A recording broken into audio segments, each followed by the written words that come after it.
Hello, hello, hello, hello. Happy Testimony Tuesday. Happy Testimony Tuesday. Happy Terrific Tuesday. Happy Testimony Tuesday. Happy Testimony Tuesday. Happy Testimony Tuesday. My name is Vanessa Napper-Winfree, and I have a testimony / story, okay? So today will be my last Testimony Tuesday because I am so ready to take this thing to the next level, okay? So today I will be telling you a story versus a testimony, and I pray that this story helps somebody, okay? My mother and father had 5 kids. My oldest brother, his name was Henry. He was my mother's favorite. You know, he was the first child. Then I had a brother named Roscoe, and he died of SIDS, what they call crib death. And then I have a brother named Edward. His nickname is Curly, and he was a mama's boy. I have a sister named Michelle. Her nickname is Jackie, and she was a daddy's girl.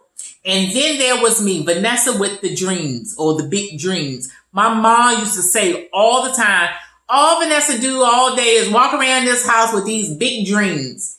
If my mother had lived long enough, all of those things that I talked about, she would have witnessed them coming to pass. But anyway, my brother Henry some years ago died in a boating accident. And it was a tragic thing for my family to have to go through and for the community. I mean, people were coming in by the droves visiting our family when my brother died. And you had people that were so upset, and grown men crying, and people in my family and friends of the family was just coming crying. I mean, they would just collapse in my mother's arms where they were just so upset or distraught about what had happened. And my mother was doing such a great job in comforting everybody. Like everybody that came to visit us would just be so upset. But my mother held up beautifully, talking and just being a comfort to everybody that came there to visit that was upset because my brother had died. And I remember my mother was doing so well with everything that had gone on that people started saying they was wondering whether my mother was in denial or not that my brother had died, or whether, you know, was she going to be able to, like, this thing is going to hit your mother later and she may not be able to take it, and just crazy stuff, right?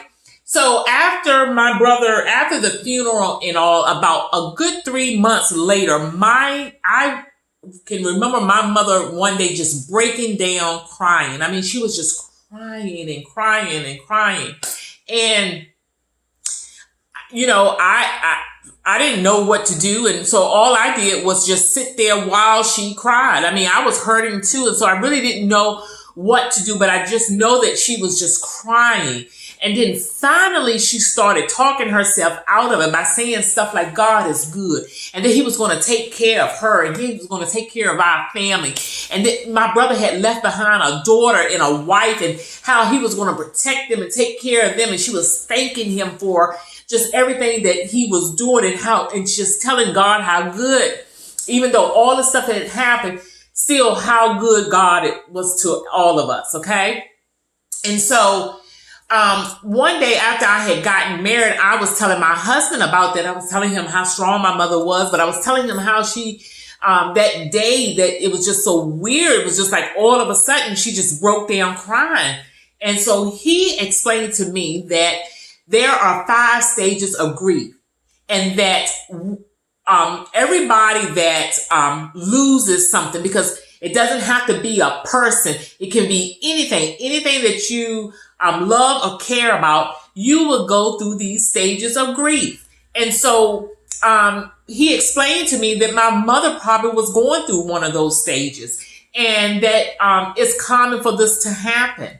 And so I'm going to post in my comments the 5 stages of grief, okay? And so that you will be aware of these stages, because so that you will be aware that if you ever experience grief, you will know what stage you are in, so that you won't think you're crazy, or allow somebody to tell you that you're crazy, or tell you that you should be over it by now and all of this stuff. So I'm going to post those 5 stages in the comment area so that you'll be able to witness if you go through it or if you witness someone else going through these stages. And then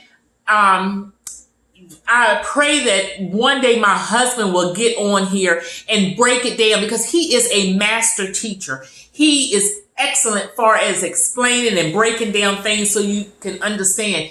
You know, I'm not even going to try to attempt to tell you the different stages and break them down for you, because I just would not do it justice. But my husband is excellent with that. And so hopefully one day I'll be able to get him on here so that he will talk about the 5 stages of grief, okay?